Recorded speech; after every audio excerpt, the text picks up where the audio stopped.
भैया कश्मीर में हूँ, यहाँ इंटरनेट की सेवाओं में प्रॉब्लम आती है, स्पीड की और बहुत सारी चीज़ों की। लिहाजा अगर मैं अपडेट देने में थोड़ा लेट हो रहा हूँ ना, तो थोड़ा माफ़ वाफ़ कर दीजिएगा, देख लीजिएगा। हैं बहुत सारी चीज़ें आप बर्दाश्त कर रहे हैं, तो एक आध चीज़ हमारी भी झेल लीजिए। लेकिन मेरी कोशिश रहेगी कि मैं आपको अपडेट दूँ। अहम काम से आया हूँ और काम की वजह से ही आया हूँ, तो इस रिपोर्ट को शेयर कीजिएगा और लोगों को बताइएगा। अगर मैं सामने ना आ पाऊँ तो परेशान ना होइएगा। इंस्टाग्राम पर मैं एक्टिव रहूँगा, मेरे इंस्टाग्राम पर आ जाइएगा। सलाम, नमस्ते, सत श्री अकाल। मैं हूँ रज़ा और आप देख रहे हैं रज़ाग्राफी का सबसे इम्पॉर्टेंट अपडेट, सबसे ख़ास रिपोर्ट, अंतर्राष्ट्रीय प्राइम टाइम रिपोर्ट। हज़रात मोहतरम, अभी तो भारत और पाकिस्तान की चल रही थी। यहाँ तक बात पहुँच गई थी कि भारत पाकिस्तान का पानी रोक रहा था। लेकिन जब पिछली बार मैं गया था, कमाल देखिए, जब पिछली बार मैं कश्मीर गया था तो मैंने उस नदी पर जाकर आपको वीडियो में दिखाया था कि भैया ये सिर्फ मीडिया में चल रहा है, 56 इंच की छाती वाले ने पानी रोका नहीं है, पानी दबा कर। यार अच्छी बात है भाई, हम किसी का पानी क्यों रोके यार, ये तो इंसानियत से गिरी हुई बात है। लेकिन बाद में पाकिस्तान ये कहता रहा कि अरे पानी नहीं रोका, भारत ने पानी इतना छोड़ दिया है कि हम डूब गए हैं। चलिए भारत और पाकिस्तान की तकरार को किनारे कीजिए। यहाँ तो तालिबान ने भी तेल निकालना पाकिस्तान का शुरू कर दिया है। रिपोर्ट यह है कि जिस नदी का पानी 80% इस्तेमाल पाकिस्तान करता है, वो पानी पर पूरा कंट्रोल तालिबान करने की तैयारी कर रहा है। ये रहा मैप आपके सामने। पाकिस्तान को पानी देने से अब तालिबान इसी नदी को रोककर इनकार कर रहा है। कुनार नदी पर डैम बनाने की तैयारी कर ली है। सिंधु जल संधि भारत स्थगित कर चुका है। और मजेदार बात यह है कि कुनार नदी का मैप देखिए। ये कुनार नदी का भारत से कोई लेना देना तो नहीं है इतना बड़ा, लेकिन जो कुनार नदी है इस पर कोई एग्रीमेंट कभी पाकिस्तान और अफगानिस्तान के बीच है ही नहीं, ना हुआ है। तो इस पर जो पूरा कब्जा कर ले भाई वही इस्तेमाल करेगा। तो अब कुनार नदी पर तालिबान ने ऐलान किया है कि हम डैम बना रहे हैं। यहाँ पर अगर हम डैम बना लेते हैं तो हमारे यहाँ 45 से 50 मेगावाट की बिजली बनाई जा सकती है और इससे हम अपनी खेती बाड़ी अच्छी कर सकते हैं। अब इस पर पाकिस्तान को कितना बड़ा झटका लगेगा आप सोच नहीं सकते। 480 किलोमीटर लंबी कुनार नदी अफगानिस्तान से निकलकर पाकिस्तान में चित्राल नदी बनकर काबुल की नदी में मिलती है। कुनार नदी का 80% पानी पाकिस्तान में आता है। यह काबुल नदी फिर सिंधु नदी में शामिल होती है और अफगानिस्तान बांध बनाकर कुनार नदी का पानी रोकता है। अगर तो पाकिस्तान को बड़े नुकसान होंगे।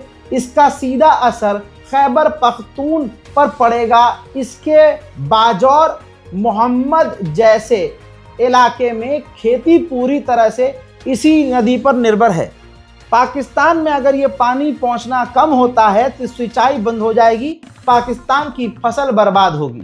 इसके अलावा पानी रोकने से पाकिस्तान के चित्राल जिले में कुनार नदी पर चल रहे 20 से ज़्यादा छोटे हाइडल प्रोजेक्ट प्रभावित होंगे, बेकार हो जाएंगे।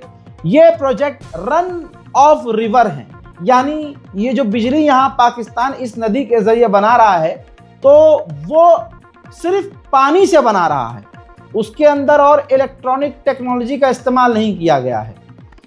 अब तालिबान कह रहा है कि हम अगर इस पर कंट्रोल कर लेते हैं, ऊर्जा, यानी जो तालिबान के ऊर्जा मंत्रालय के प्रवक्ता हैं मतिउल्लाह आबिद, वो बता रहे हैं कि अगर हमने डैम बना लिया तो 45 से 50 मेगावाट बिजली हम बनाएंगे और 1.5 लाख एकड़ खेती का पानी हमें यहीं से मिल जाएगा। तालिबान सरकार ने कहा है कि हमने प्रोजेक्ट डिज़ाइन कर लिया है, सर्वे भी कर लिया है और अगर हमने ये शुरू कर दिया डैम तो भाई अफगानिस्तान की खेती बाड़ी को बड़ा फायदा होगा। फिलहाल पाकिस्तान को अफगानिस्तान की तरफ से बड़ा झटका लगा है। तालिबान और पाकिस्तान के बीच टकराव इतना बढ़ गया है कि पाकिस्तान की आवाम और पाकिस्तान मानेगी नहीं, लेकिन पाकिस्तान ने रिक्वेस्ट चीन से की थी, मैं देख लो यार हमारा थोड़ा सा कम करवा दो। तो भाई चाइना की डेलीगेशन अफगानिस्तान पहुंची, तालिबान से मुलाकात की। चीन को लगा कि तालिबान हमारे आगे पे हो जाएगा, लेकिन हुआ उल्टा। तालिबान ने कह दिया कि 4 साल तक हमने सब्र किया, बर्दाश्त किया, पाकिस्तान सरकार हमें परेशान करती रही और इसकी हरकतें अब बर्दाश्त से बाहर हैं। अफगानियों को परेशान किया, अफगानियों को निकाला और हम पर इल्जाम लगाए, लिहाजा अब हम बर्दाश्त नहीं करेंगे। सीधा चेतावनी चाइना को दे दी है कि बाबू मीडिएशन कर रहे हो तो थोड़ा सा संभल के करना। अब दोस्तों कहा यह जा रहा है कि चाइना दोनों के बीच में मध्यस्थता यानी मीडिएशन यानी सुलह करवाने का एक ग्रुप बन गया है। लेकिन सवाल यह है कि क्या तालिबान चीन की बात मानेगा? जवाब है नहीं। अब जब चाइना ने देख लिया कि मामला बिगड़ गया, इसने तो हमारी रखी नहीं बात, तो अब दूसरे राउंड की जो बात होगी उसमें अब चीन की जगह तुर्की मीडिएशन करवाएगा। बात मुद्दे की यह है कि तुर्की एक पावरफुल कंट्री है, मुस्लिम है, तो अंदाजा ये लगाया जा रहा है कि तालिबान तुर्की की बात मान लेगा और पाकिस्तान से अपने टकराव को सुलझाने के लिए राजी होगा। उधर CIA के एक एक्स ऑफिसर ने इतना बड़ा खुलासा किया है कि आप पाकिस्तान कितने पानी में है समझ जाएंगे। पाकिस्तान के एक्स ऑफिसर ने खुलासा ये किया, उसका सबूत ये है, मेरे पीछे चल रहा वीडियो जिसके अंदर एक व्यक्ति जो नजर आ रहा है, ये अमेरिका का CIA का पूर्व ऑफिसर है। इसने बड़ी बात कह दी, खुलासा किया है कि जब परवेज मुशर्रफ पाकिस्तान के प्रधानमंत्री थे तो इन्होंने इस डर से कि परमाणु हमारे आतंकवादियों के हत्थे न लग जाए, तो सन 2002 में परवेज मुशर्रफ ने परमाणु हथियार, पाकिस्तान के परमाणु हथियार का कंट्रोल अमेरिका को यानी हमें दे दिया था। फिर इसके बाद दूसरा खुलासा किया इन्होंने कि हम पाकिस्तान के जो न्यूक्लियर वैज्ञानिक हैं, जैसे हमारे माननीय अब्दुल कलाम है, वैसे पाकिस्तान के लिए उनका अब्दुल कादिर खान है। तो CIA के पूर्व ऑफिसर ने खुलासा किया कि अमेरिका यानी CIA बिल्कुल मतलब इजराइल के, जैसे इजराइल मारता है ना ईरान के वैज्ञानिकों को धोखे से चुपके से, तो CIA पाकिस्तान के न्यूक्लियर वैज्ञानिक को मारने वाला था। ये जब सऊदी अरब को पता चला तो सऊदी अरब ने हमसे भीख मांगी। हाँ, ये स्टेटमेंट भाई सब कह रहे हैं कि, और मांगी भी होगी। सऊदी अरब ने कहा कि मेहरबानी करके आप पाकिस्तान को अकेला छोड़ दीजिए, हम पाकिस्तान के साथ मिलकर काम कर रहे हैं, पाकिस्तान आपके लिए खतरा नहीं होगा, इस बात की गारंटी हम देते हैं, पाकिस्तान की जिम्मेदारी हमारी है। तब जाकर हमने, ये खुद स्टेटमेंट कह रहे हैं कि तब जाकर हमने पाकिस्तान के न्यूक्लियर साइंटिस्ट को छोड़ दिया था, वरना हम उसे मारने वाले। अभी 2 दिन पहले की रिपोर्ट जिसको याद है, मेरा उन सबको सलाम। ईमान वाले अगर हो तो कसम खाओ, और अगर नहीं भी हो, अंधभक्त हो, तो जाओ पाकिस्तान के अंदर जाओ। मेरे 3 दिन पहले की वीडियो अंतर्राष्ट्रीय प्राइम टाइम रिपोर्ट देखो। मैंने कहा था कि पाकिस्तान में अभी और बुरा होगा, पाकिस्तान में अभी और धमाके होंगे। आज फिर से कह रहा हूं, पाकिस्तान में इतने धमाके कभी नहीं हुए होंगे जितने अब होंगे, क्योंकि पाकिस्तान में जो आतंकी संगठन हैं वो अब खुलकर सामने आ रहे हैं और पाकिस्तान की सरकार इनसे लड़ नहीं पा रही, तो इल्जाम भारत पर डाल रही है। बात वही है, भारत पर इल्जाम डालने से आप आतंकवाद से बच नहीं पाओगे, आपको जड़ पे पहुंचना होगा। देखिए रिपोर्ट, खैबर पख्तूनख्वा के इलाके में पाकिस्तान में एक बार फिर से धमाका हुआ और इस धमाके में 3 लोग मारे गए और वो तीनों ऑफिसर थे, पुलिस वाले थे, पाकिस्तान के ऑफिशियल्स थे। नॉर्थ पाकिस्तान में धमाका हुआ है और रोड की तरफ, जी हाँ रोड पर यह धमाका हुआ है, दर्जनों पाकिस्तानी लोग घायल भी हुए हैं। सवाल यह है कि पाकिस्तान कब तक भारत पर इल्जाम लगाता रहेगा? दिमाग खुद भी चलाना चाहिए कि भाई ये जो आपके यहाँ तहरीक तालिबान पाकिस्तान और दूसरे संगठन हैं, अल कायदा और ये सब, इनको जब तक आप नहीं रोकोगे ये सब होता रहेगा। इल्जाम दूसरों पर डालने से बेहतर ये है कि आप अपने गरीबान में झांक लीजिए। दोस्तों, पाकिस्तान की एंट्री मिडिल ईस्ट में भारी ताकत से हुई है। पाकिस्तान बहुत डेवलप हुआ है। पाकिस्तान ने अपनी ताकत बिल्कुल अरब के आगे छोड़ दी है कि भैया हम आपके साथ हैं, आप हमारे सगे हैं, हम आपके सगे हैं। इस बात की तो दाद देनी पड़ेगी किस तरह से पाकिस्तान ने दिमाग लगाया और मुस्लिम देशों के बीच अपनी एक बड़ी जगह बना दी। अब दोस्तों, पाकिस्तान ने जो सऊदी के साथ डिफेंस डील की है, अभी 2 दिन पहले मैंने कहा था कि ऐसी ही डील में इंटरेस्ट इजिप्ट भी ले रहा है कि पाकिस्तान, अरब यानी सऊदी अरब और इजिप्ट, हम तीनों मिलकर और भी पाकिस्तान का कई अरब देश लाइन में हैं। अभी ये सब मैंने आपको बताया ही था कि ये भी तस्वीर आ गई। पाकिस्तान के army chief field marshal Asim Munir Egypt पहुंच गए और डिफेंस टाई पर बात शुरू भी हो गई है। मिलिट्री लीडर से मुलाकात की है, साथ ही ग्रैंड इमाम अल अजहर से भी बात की है। इलाके के मुद्दे पर और मुसलमानों के लिए, मुस्लिम उम्मा पर उन्होंने बात की है। इस्लामिक जो कंट्रीज हैं उनके मुद्दों पर उन्होंने इजिप्ट के इमाम से, ग्रैंड मुफ्ती से भी बात की है। अब एक देश का लीडर, सैन्य लीडर इजिप्ट जा रहा है तो वो पिकनिक पे तो नहीं जा रहा है, तो जाहिर सी बात है अब पाकिस्तान ने अपनी पकड़ इजिप्ट में भी मजबूत करने का फैसला कर लिया है। पाकिस्तान अपनी फौज की ताकत कहां कहां नहीं भेज रहा है और दिखा रहा है। इजिप्ट तक पाकिस्तान पहुंच गया, सऊदी तक पाकिस्तान पहुंच गया।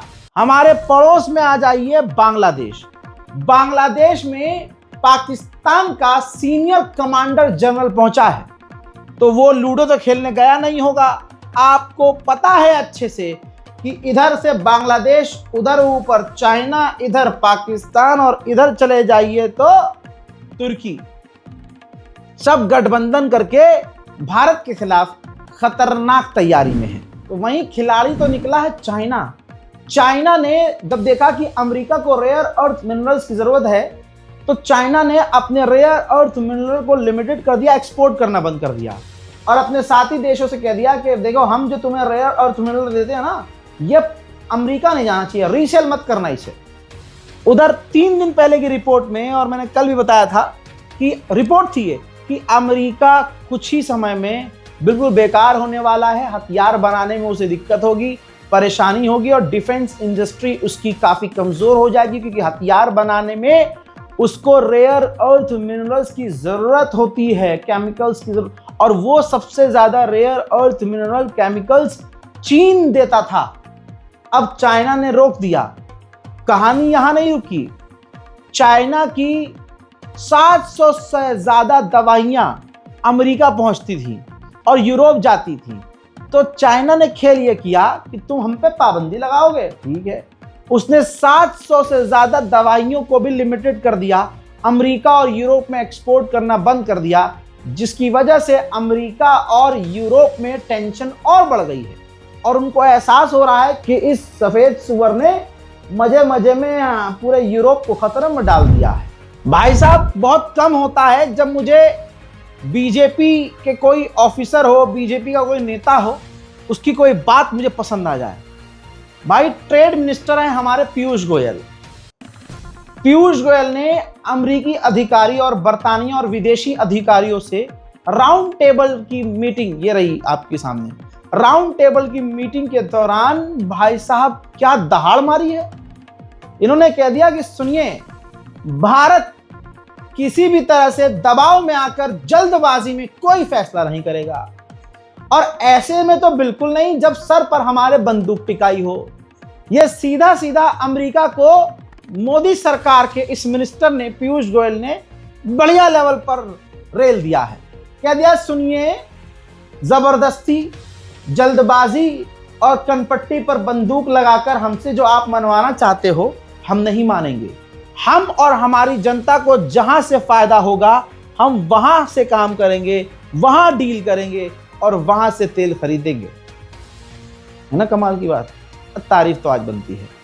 आगे बढ़ते हैं दोस्तों। जर्मनी भी पूरी दुनिया में जलीलो खार हो चुका है। जिस तरह से उसने इजराइल का साथ दिया जेनोसाइड में, तो आज सारी दुनिया उसके मुंह पर मूत रही है।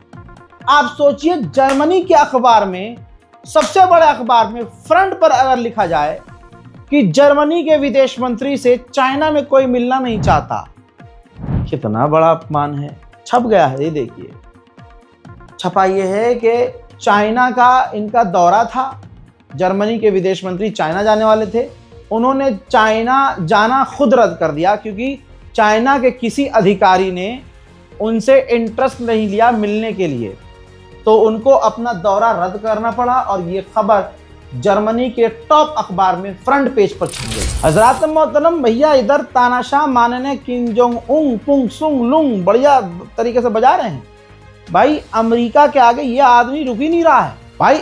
अभी तक तो ये था चुपके चुपके नॉर्थ कोरिया के सैनिक जा रहे थे, ऐसा कहा जा रहा था, और नॉर्थ कोरिया के फौज, नॉर्थ कोरिया के हथियार रशिया पहुंच रहे थे चुपके चुपके। लेकिन किम जोंग उंग ने खेल कर दिया, सेरेमनी रख दी भाई साहब। ये देखिए, जिसमें लाखों की तादाद में नॉर्थ कोरिया की फौज इकट्ठा हुई, वो फौजियों से मिले, गले मिले, स्पीच दी। उन्होंने स्पीच में बड़ी बात कह दिया कि हमें नाज है अपने बच्चों पर, अपने सिपाहियों पर, जिन्होंने जो घुसपैठिए हैं, घुसपैठिए, उनको सबक सिखाया और रूस की जमीन के लिए, रूस की सुरक्षा के लिए अपनी जान कुर्बान की।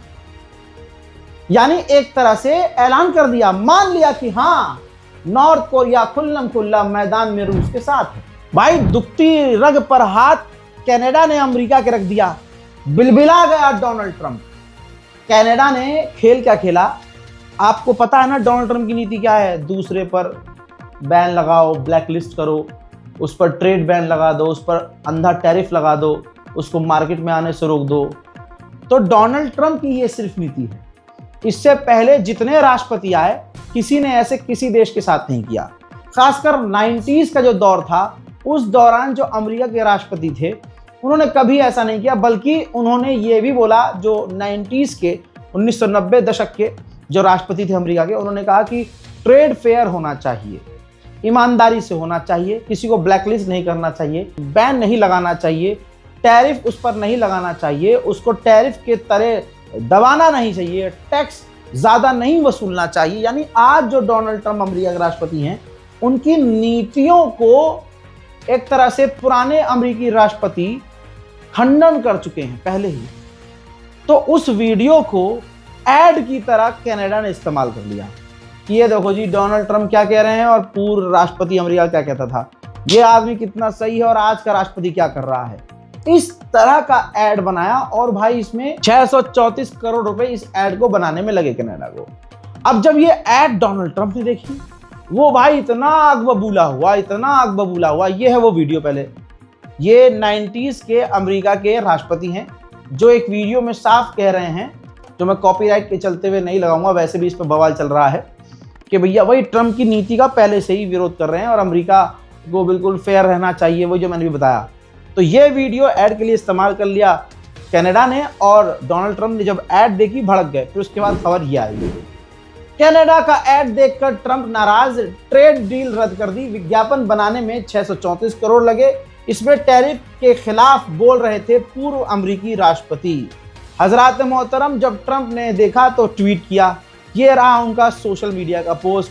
कहा कि हम तो कनाडा के साथ ट्रेड की बात कर रहे थे और बिजनेस करना भी चाह रहे थे, लेकिन जिस तरह से उसने हमें बदनाम करने की कोशिश, गलत साबित करने की कोशिश करी, हमारे पूर्व राष्ट्रपति की वीडियो को गलत तरीके से पेश करके, इसके बाद अब हम कनाडा से तमाम ट्रेड की बातचीत रद्द कर रहे हैं। यह मामला इतना बड़ा हो जाएगा कनाडा ने सोचा ही नहीं था। इसके बाद जब ट्रंप ने इस तरह का बयान दे दिया, बातचीत बंद कर दी, तो कनाडा के प्रधानमंत्री मार्क ने फौरन पानी छोड़ दिया और कह दिया कि जब भी अमेरिका बात करने को तैयार हो, हम तैयार हैं, जब मर्जी कर लेना भाई, माफ कर लो। उधर एक और मुद्दा चल ही रहा है, वेनेजुएला और कोलंबिया, तो दोनों से एक साथ अमेरिका पंगे ले रहा है। उधर ब्राजील ने धमकी दे दी है अमेरिका को कि अगर वेनेजुएला में घुसपैठ की या जमीनी हमला किया, सरकार गिराने की कोशिश की, तो पूरे साउथ अमेरिका में आग लग जाएगी। अब दोस्तों इसका उल्टा हो गया। उल्टा ये हो गया कि अमेरिका का सबसे बड़ा जो एयरक्राफ्ट कैरियर है, बड़ी बात बता रहा हूं भाई, सबसे बड़ा एयरक्राफ्ट कैरियर, ये रही वीडियो। एयरक्राफ्ट कैरियर वो होता है मुन्ना जो समुद्र में चलता फिरता एयरपोर्ट होता है, हवाई पट्टी होती है। किसी भी दुश्मन देश के पास समुद्र में जाके ये करीब रुक जाता है और फिर इस पे से फाइटर जेट उड़ान भरते हैं, दुश्मन देश पर बम गिराते हैं, वापस इस पर लैंड कर जाते हैं। ये एयरक्राफ्ट कैरियर अमेरिका का सबसे बड़ा है। अमेरिका ने इस एयरक्राफ्ट कैरियर को वेनेजुएला की तरफ भेज दिया। अब इसके बाद वेनेजुएला कैसे खामोश रहेगा भाई, मरता क्या ना करता। अब ये देखिए, वेनेजुएला ने अपने एयर डिफेंस सिस्टम तैनात कर दिए हैं। खबर अंदर की है कि डोनाल्ड ट्रंप अपनी गवर्नमेंट और विपक्ष की पार्टियों से अब अंदर ही अंदर मीटिंग कर रहे हैं, बात कर रहे हैं और उनको मना रहे हैं कि आप नाराज मत होइएगा, हमें वेनेजुएला पर जमीनी हमला करने दीजिए। अमेरिका की फौज वेनेजुएला के इतने करीब है, इतने करीब कि आपको दूरबीन से देखने की जरूरत नहीं है। ये देखिए, वेनेजुएला के सरजमीन से, वेनेजुएला की जमीन पर खड़े होकर किसी शख्स ने ये वीडियो बनाया है। कितने करीब से हेलीकॉप्टर, अमेरिकी एयरक्राफ्ट कैरियर, अमेरिकी फाइटर जेट, अमेरिकी ड्रोन उड़ रहे हैं। ये बंदा जो वीडियो बना रहा है अपने हाथों से, ये वेनेजुएला की जमीन पर खड़ा होकर बना रहा है, बीच पर बना रहा है। यानी ये मान के चलिए वेनेजुएला 1 इंच दूर है अमेरिका की सेना से।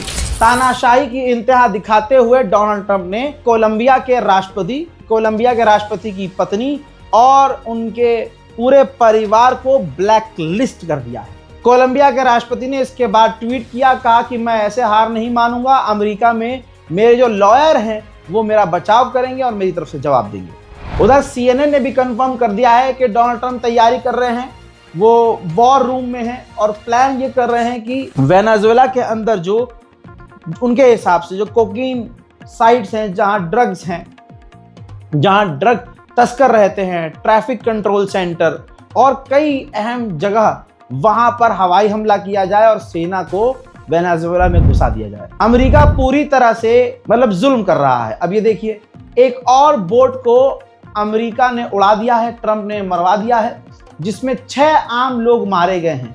अमेरिका ने कोई सबूत नहीं दिया कि ये ड्रग की तस्करी कर रहे थे, ये ड्रग कार्टेल थे, या फिर ये जो है अफीम, गांजा, ड्रग कुछ लेके जाए, कोई सबूत नहीं। बस हमला करो, उड़ा दो और फिर ऐलान कर दो जी हमने तो जी आतंकवादियों को, तस्करों को मारा है। खैर, दुआ कीजिए कि दुनिया में शांति या अमन आए भाई, ये सब चीज़ें खत्म हो जाए। दुनिया ऐसा ही लग रहा है रहने लायक नहीं है, मरने के बाद ही सुकून मिलेगा।